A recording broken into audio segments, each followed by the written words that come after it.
chrétien j'applique. Donc, je crois que c'est vraiment un appel à faire quelque chose de manière active pour garder. Maintenant, on voit tout ce qui peut. Quand tu as un moyen de vie, tu as beaucoup dans le produit. Tu dois porter le ferrage ici pour comprendre à quel état tu es. Qu'est-ce qui t'empêche? Qu'est-ce qui t'empêche de tout faire? Est-ce que c'est la recherche de richesse? Est-ce que c'est les soucis? Est-ce que c'est le mariage? Donc, tu te poses des bonnes questions. Je vois que c'est un texte qui nous permet vraiment de parler à tout le monde, quoi. Et qui te permet de comprendre à quelle situation tu te trouves, à quel niveau tu te trouves. Et le mariage, je ne sais pas si vous avez dit quelque chose. Et Tati.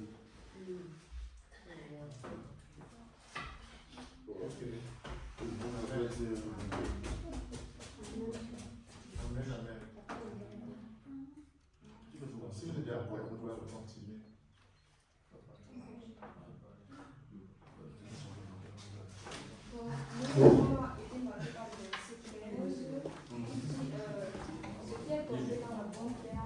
Ceux qui ont entendu la parole avec un cœur honnête et bon, la retiennent et portent du fruit avec persévérance. Donc voilà, premièrement, déjà, la manière dont on écoute, en fait. Quel est l'état de mon cœur quand j'écoute? Si je viens avec un cœur qui est censé, qui voilà, veut écouter pour mettre en pratique, après partager, en fait, ça va porter du fruit. Et si je viens seulement pour écouter, et je n'ai même pas déjà préparé le fait que je dois, en fait, la parole que je vais recevoir, elle doit porter du fruit dans ma vie.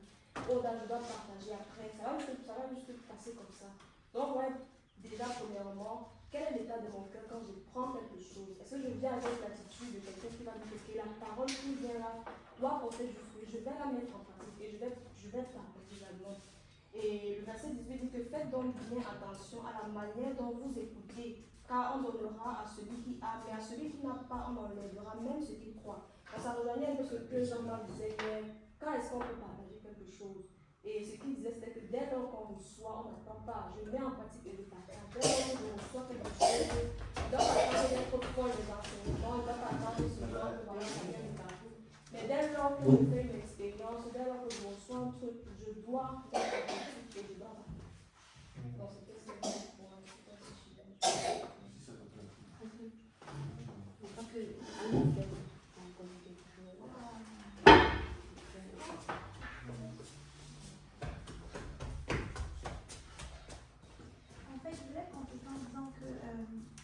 par rapport à ce que ma soeur a dit, par rapport à ce que Léo a dit, quand on reçoit l'enseignement, quand on reçoit la parole, qu'on reçoit en fait, parfois ça peut être la mauvaise parole qui peut disparaître dans le verset 18. Parfois ça peut être que le mauvais enseignement qu'on a reçu va même venir enlever ce qu'on a reçu de bon en nous. On doit faire vraiment attention à ce qu'on fait, à ce qu'on écoute. Par rapport à la parole, à l'évangile, même les enseignements qu'on écoute. Tu peux écouter un enseignement qui va venir te troubler, qui va venir troubler la bonne évangile qui est déjà seulement en toi. Et le fait d'écouter cette nouvelle évangile va venir te perturber et enlever le dépôt entier que tu as déjà eu. Donc, de faire attention à ce niveau.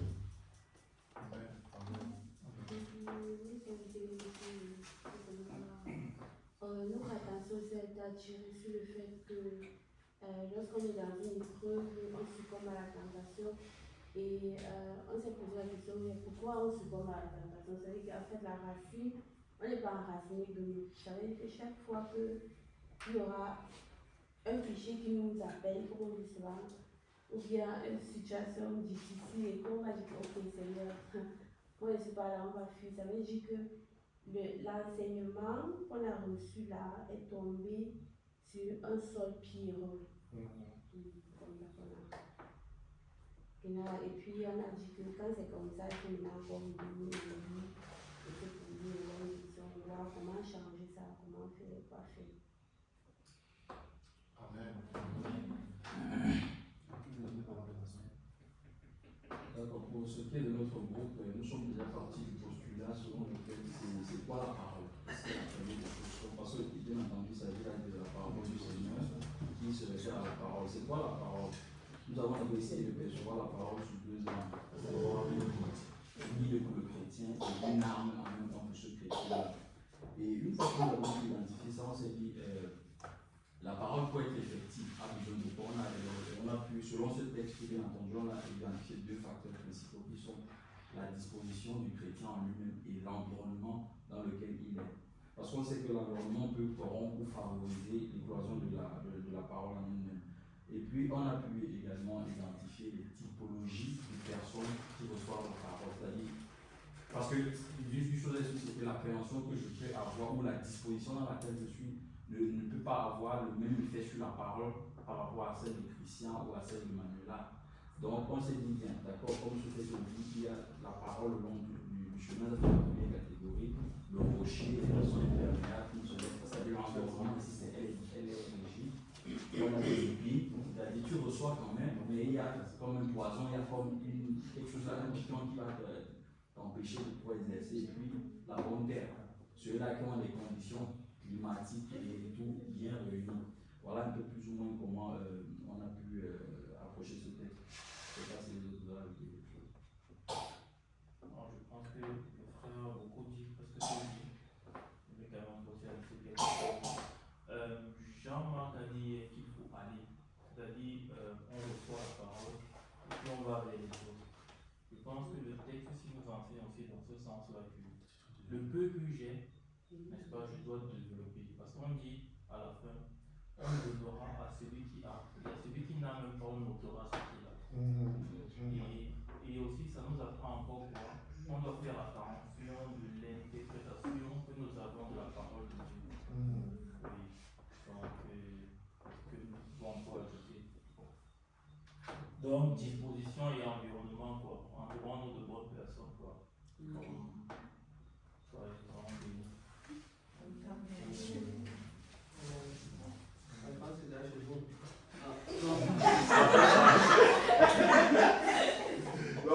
D'abord.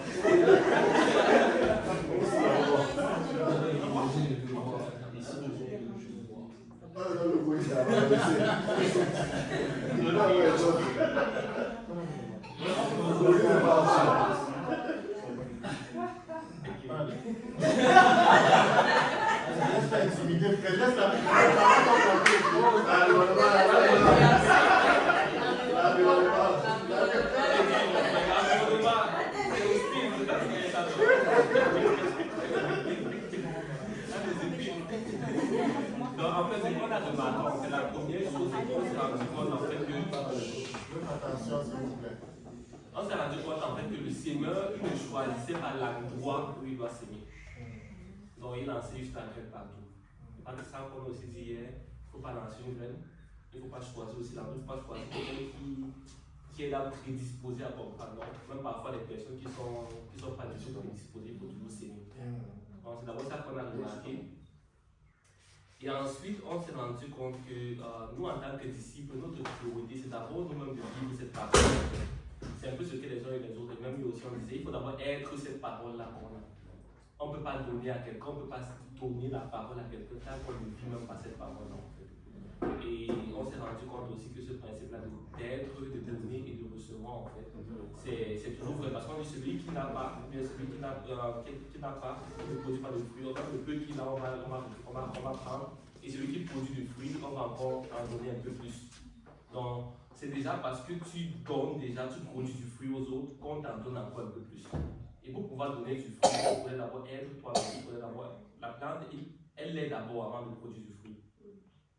Du moins, elle produit du fruit pour les autres. Et c'est la même chose avec la lumière. Donc, la lumière qu'on a, on ne doit pas la cacher, c'est pour les autres. C'est pour les autres en fait qu'on produit du fruit.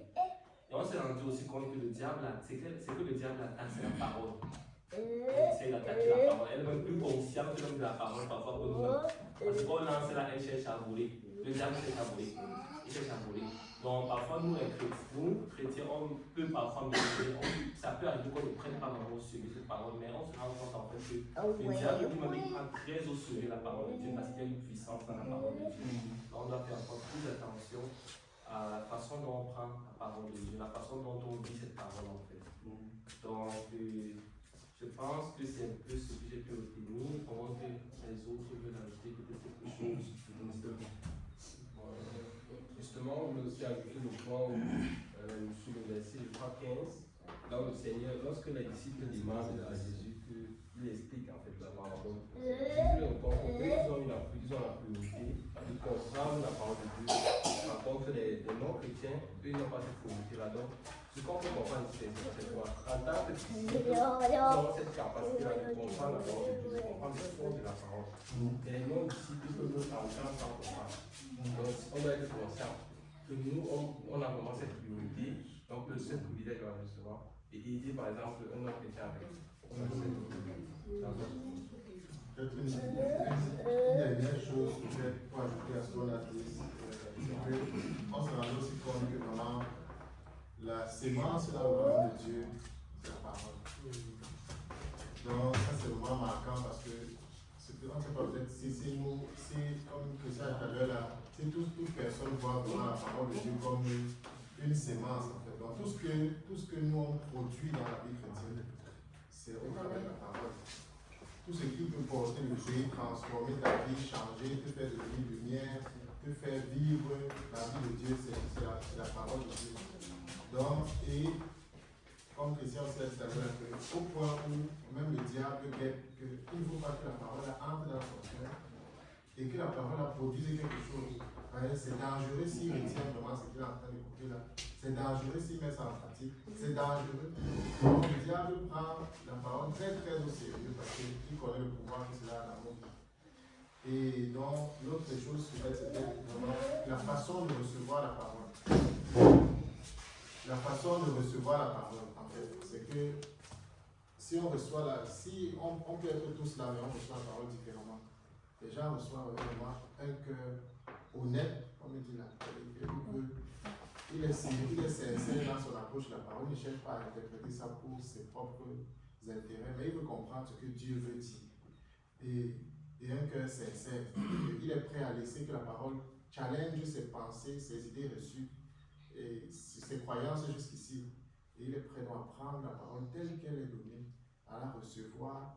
Et c'est celui-là qui on dit que quand ça tombe dans ce genre de cœur-là, c'est la catastrophe. Donc, je peux l'ajouter. Donc, j'ai une question. Peut-être après, non. Peut-être tu peux garder en aussi après.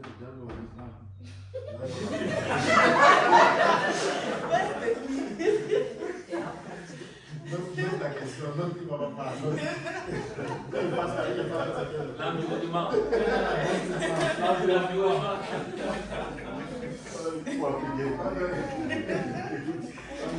On a d'abord ici, là, on continue et puis on va parler.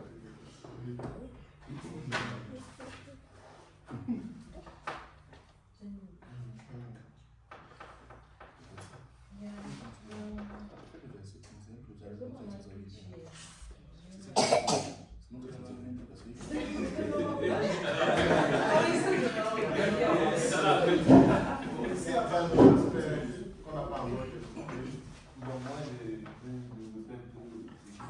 aussi le passage 13 en fait. Donc, il y a ceux qui disent là que ceux qui sont sur le roc, ce sont ceux qui, lorsqu'ils entendent la parole, ils la reçoivent, et ils n'ont point de racines en fait. Ils croient pour un temps et ils succombent. En fait, le Seigneur ici là nous met en garde en fait. Donc il dit à ce qui peut nous arriver lorsqu'on va recevoir la parole et tout. Donc le Seigneur veut ici là que lorsqu'on reçoit la parole, on va essayer de la mettre en pratique pour avoir tout pour ne pas après succomber comme il a dit ici là. Donc il faut aussi s'entourer, avoir un mentor, celui qui va nous encadrer. Afin d'avoir un bon fondement. Également ici au verset 14, et on nous parle aussi des disciplines à quel monde de fait. Donc on doit faire attention à notre entourage. Lorsqu'on reçoit la parole, on doit faire attention, on doit pas y marcher encore avec les gens qui achètent des bonnes visions, on parle dans les bois de nuit. D'avoir tout ça encore rentrer, d'avoir tout ça encore oublier la parole que tu avais reçue. Donc c'est ce que je voulais pas plus. On doit vraiment faire attention. Je voulais aussi ajouter quelque chose. Par rapport aux versets 13 et 14, ceux qui reçoivent, le cœur est disposé et tout. Bon, on a fait un peu une liaison avec Jacques 4, verset 17. Genre, qui dit celui qui sait faire ce qui est bien et qui ne le fait pas, c'est meilleur que tu. Tu as déjà reçu, tu sais tout ça, c'est bien, ok. Mais dans de l'autre côté, quand tu le mets en pratique, c'est c'est affiché. Maintenant, Matthieu 5, verset 14 à 16 aussi. Bon, c'est les deux versets qu'on a un peu apprendre en parallèle aussi. Qui dit, vous êtes le sel de la terre et la lumière du monde. En fait, déjà, comme on a déjà reçu la parole, on ne doit pas en fait la cacher. Parce que c'est comme vraiment, tu as une lampe, tu mets le drap dessus, tu vas toujours voir la lumière qui brille. Donc, on ne se laisse pas avoir le drap dessus. Donc, et au-dessus de la montagne. C'est un peu ça. Donc, en gros, c'est que, bon, de ce qu'on a pu aussi retenir, tout ça, ça fait que quand tu reçois la parole, tu es les autres persécutés en fait. C'est pas comme si la parole va venir, va directement entrer dans ton cœur. On voit qu'il y a les soucis du monde, on voit qu'il y a l'ennemi qui va venir jouer avec tes pensées. C'est un peu comme, tu sais que mentir n'est pas bien, mais pour les travailleurs, par exemple, ils vont aller prendre le grand chien avec qui ne sont pas malades. Quand les mots les gens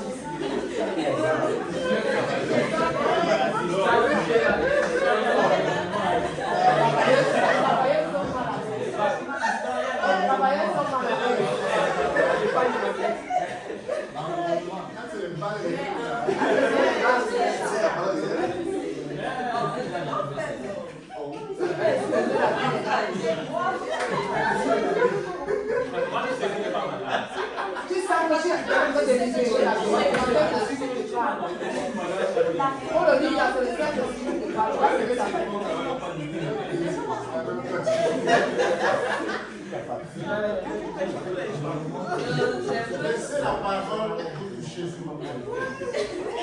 Tu sais pas mon cœur, laissez la parole, laissez la parole. Oui, comment la parole est menacée. La parole est La parole attaque. Soyez prédisposés, c'est ça qu'on disait tout à l'heure. Soyez prédisposés. Donc, c'est un peu ça que l'on a vu comme exemple. Même pour nous les étudiants, parfois tu dois aller prendre la carte de l'autre parce que tu veux pas couper ça avec les fausses téléphones. Donc c'est vraiment ça que le Seigneur dit, que quand tu sais que ça est bien, je ne dois pas me mentir, comme Jean m'a dit hier. Tu sais là. Tu veux payer le nom, oui, c'est bon. Oui, pensez-vous. Et que quoi, c'est ça?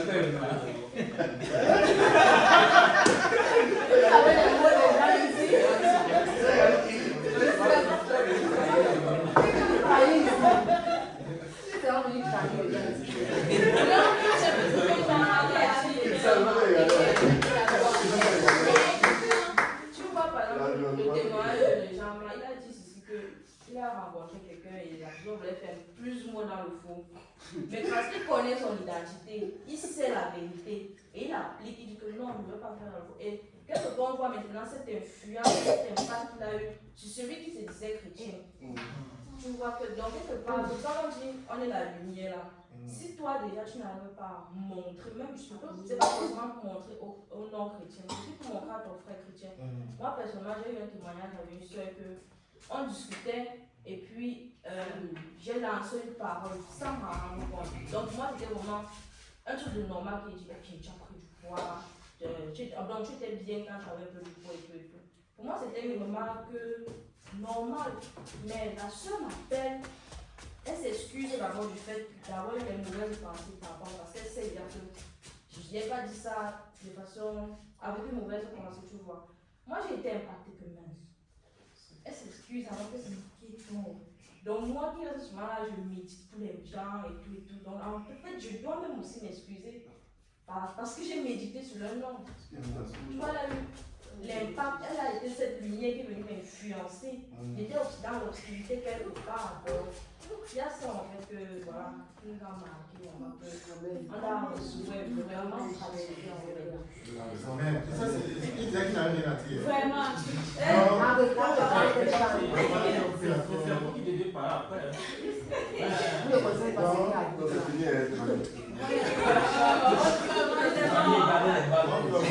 On termine avec le groupe fort. Le groupe fort. En fait, le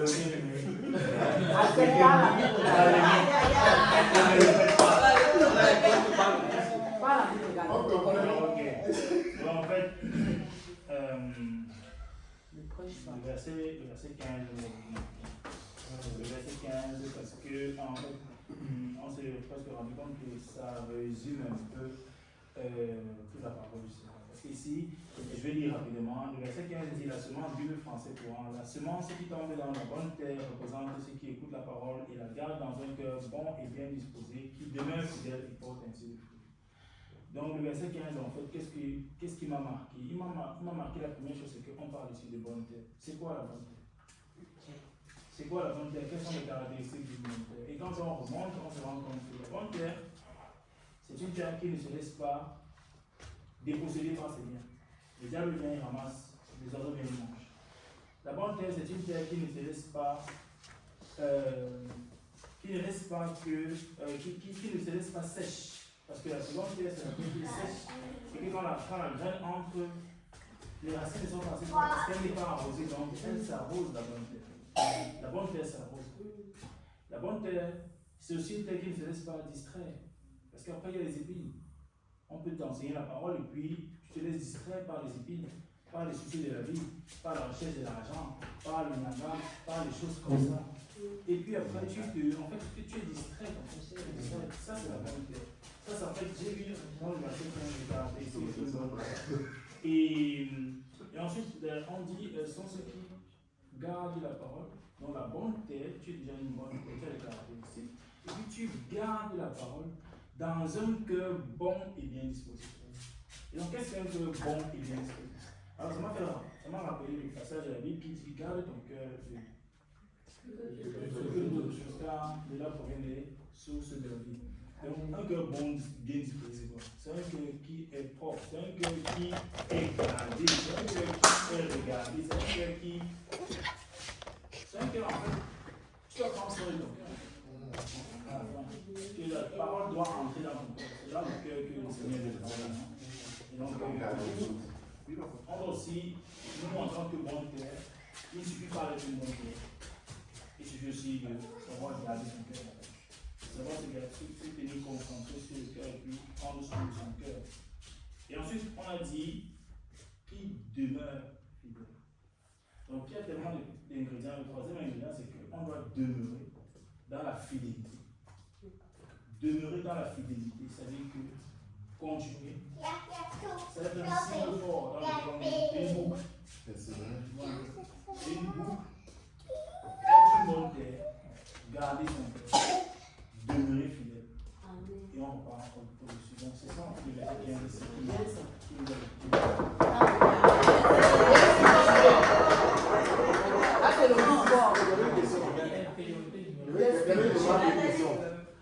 Avant de prendre la remarque, il y a une question. Non, il ne faut pas être distrait, il faut d'abord laisser la parole. Il faut digérer la parole. Digérer la parole. Il ne faut pas être pressé. Maintenant, pour nous, ça c'est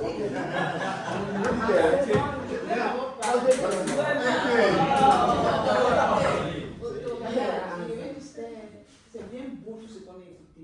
Mais maintenant, de manière pratique, qu'est-ce qu'on va faire?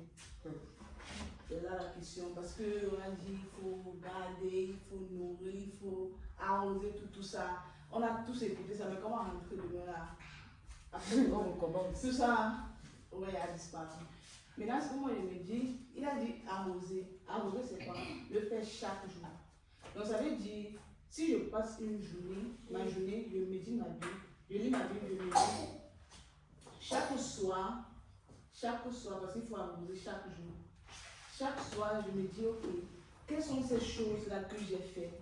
C'est important parce que moi, je dis, pourquoi je vais perdre 15 minutes mon temps, 30 minutes mon temps pour le faire? Je trouve que c'est important chaque soir, prendre ce temps-là, voir ce que j'ai fait en journée. Où est-ce que j'ai manqué la parole du Seigneur? Où est-ce que j'ai échoué, en fait? Noter et revenir, dire que, ok, ce point-là, je vais travailler. Et chaque jour, le faire. Parce que sinon, le voleur, le démon va encore, c'est. On a dit qui c'est le démon.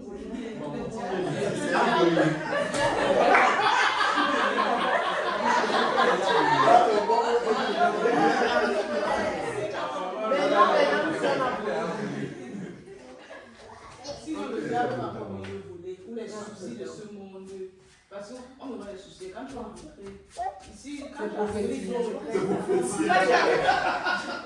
On me voit les soucis. Tout va bien, nous sommes vrais. Quand tu vas rentrer,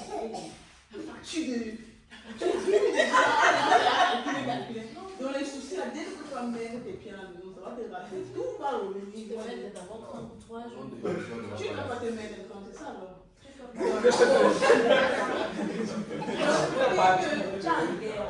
faut dire que comment ce soit un changement, que tu n'écoutes pas, tu dis que j'ai écouté et c'est bon. Mais il faut pratiquer. Il faut arroser. Arroser veut dire je fais l'effort chaque jour, même si c'est 30 minutes, même si c'est ennuyant, même si je ne vois pas les efforts, je persiste. Et je continue même jusqu'à ce que je vois les efforts. Comme il a dit, c'est une bonne. Amen.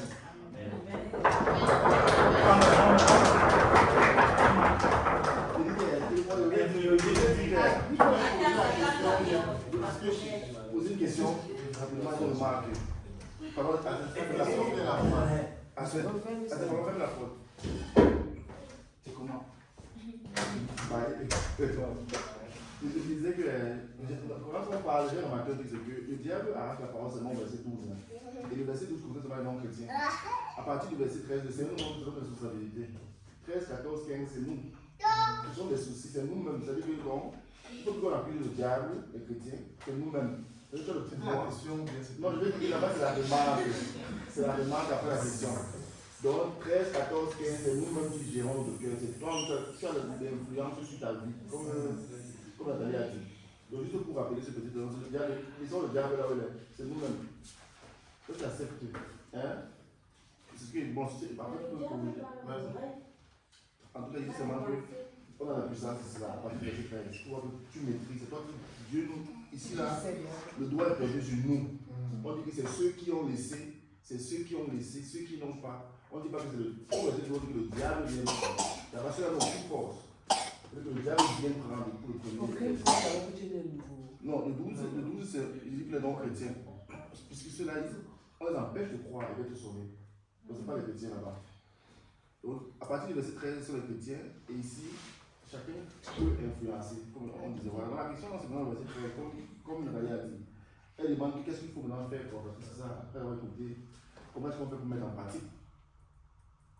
Bon, on a déjà donné. Non, le verset 13, moi, c'est pas ma question, justement que je lui parle dessus, quoi. Le verset 13, on a la question,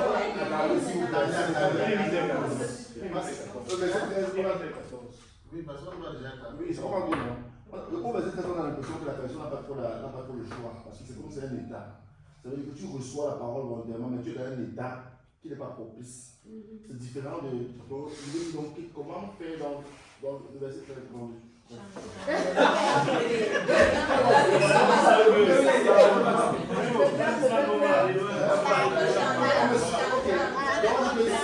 Ceux qui sont sur le roc, ce sont ceux qui, lorsqu'ils entendent la parole, la reçoivent avec joie, mais ils n'ont point de racines. Ils croient pour un temps et ils succombent au moment de la tentation. Parce que donc, ils succombent pourquoi? Parce qu'ils sont sur le roc. Ça veut dire quoi être sur le roc? On dit que tu es sur le roc et tu n'as pas de racines. Bref, il y a les deux qui sont ouvertes. Je crois que le verset 17,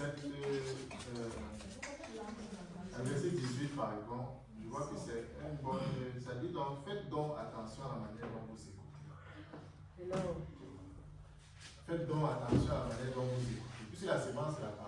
Et puis on voit qu'il y a tous ces obstacles à la parole, comme les autres, tout le monde a développé, qu'il y a beaucoup de combats contre cette sémence. Pas seulement dans le monde chrétien, dans le monde chrétien, même dans les chrétiens, on a vu comment tu écoutes la parole, tu sors, tu as oublié tout ce que tu as écouté. C'est parti. Le diable agit. Donc c'est plus pas faire comme si on doit être conscient de ça. Au contraire, c'est en étant conscient de ça que tu sais que tu dois par exemple noter.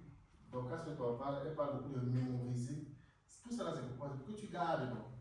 La façon, c'est que quand tu ne gardes pas, comme on a dit après, non seulement les soucis, le diable vient voler, il vient te donner d'autres pensées. Subitement, là, comme ça, là, tu te mets à. Tu es même distrait. Alors que tu viens d'écouter quelque chose de pertinent, tu vas pas arriver, tu lis la Bible. Il y a une pensée forte qui te vient intéressante. Après, subitement, tu es distrait, et quand tu reviens, tu te dis, pensez à quoi? Quelque chose m'avait marqué, mais je ne sais plus ce que c'était. C'est comme si Dieu m'avait expliqué quelque chose, mais je ne sais plus ce que c'était. Tu vois, donc, il faut être conscient simplement que la parole a ce pouvoir-là en nous, de nous rendre, de faire ce que Dieu veut faire dans nos vies, et de faire ce que, qu'on devienne cette lumière-là, on dit là, que ceux qui cherchent mon cœur, comment je vais mettre mon appel, c'est quoi tout ça? C'est la parole qui te rend lumière, c'est la parole qui va te donner toutes les armes nécessaires. Mais comme c'est la parole aussi qui a toute cette puissance-là, c'est ça qu'elle est combattue par toutes ces choses dont on a parlé. Donc tu vas sortir la retraite, comme Nathalie a dit. On a dit le royaume de Dieu, c'est le message de Jésus. On a donné beaucoup de choses qui rendent compte que jusqu'à la prochaine retraite, tu n'as rien fait avec. Pourquoi? Tu n'as pas pris cette parole, vraiment, tu n'as pas gardé. Tu n'as pas cherché vraiment à la mettre en pratique. Dès que tu es sorti, et l'expérience dit que si 2 jours après avoir reçu, tu ne commences pas à mettre en pratique, et de fortes chances que tu ne mettes en pratique. Donc les 2 jours qui suivent ce que tu reçois. Ça c'est les statistiques. Donc, ça veut dire que si tu prends la parole, tu ne fais rien avec, naturellement tu vas revenir, ce sera la même chose. Tu seras dans le même état, tu vas te demander pourquoi ma vie ne change pas, alors que la parole de Dieu là, elle est sémée et elle a le pouvoir de te transformer. Alors, je crois que c'est ça qu'on nous dit, qu'on va retenir. Ce que tu reçois aujourd'hui, l'attention que tu donnes, la façon dont tu reçois. C'est-à-dire que prenez garde à la main dont vous écoutez. Prenez garde à la main dont vous écoutez. Donc, on peut être là, les gens blaguent. Toi, une personne a pu écrire sa chose. Tu as pu blaguer, tu as pu écouter. C'est cette esprit en ce que tu as dit. Qu'est-ce que tu as fait dire là-bas? Mais. Il y a quelqu'un qui a dit ça hier. Je répète encore, pardon, arrête. Et depuis, c'est moi qui la parole. Parce que ce que tu as dit là, le Saint-Esprit m'a dit quelque chose avec cette parole. Et il faut qu'il la garde. Ça, je dois la retenir. Et puis, note, il prend vraiment les notes et il cherche à garder, à mettre ça en pratique, à comprendre encore, comme garder dans sa vie. Même si je continue de lire la même parole encore, je continue de méditer sur ça. Je cherche à bien comprendre. Je cherche parce que je veux qu'elle prenne la parole de vie. Que porte du fruit. Alléluia. Il y a quelque chose par exemple qui peut le faire non, tu es vraiment aussi un peu pertinent, vraiment très pertinent. Peut-être même là, un peu plus loin, parce que c'est toi qui as parlé de ça, pas beaucoup plus. C'est que ça peut même être un péché. Si on connaît la parole et qu'on ne met pas en pratique. Ça va beaucoup toucher en fait. Parce que ça ne se limite pas juste à ne pas mettre en pratique, mais ça peut aussi être un péché même. Il faut offenser l'Esprit de Dieu. Ça veut dire que si tu ne prends pas, si tu connais ce qu'il faut faire et que tu ne fais pas, tu pêches. C'est encore grave. Bon, c'est même plus grave que ce qu'on peut s'imaginer là maintenant. Et ça me challenge depuis là. Amen. Ça doit dire celui à qui on aura donné. Si on va demander beaucoup plus. Et si tu on va ajouter. On va demander plus. Qui va dans les gros cahiers. Ceux qui vont garder. Ceux qui vont nous garder.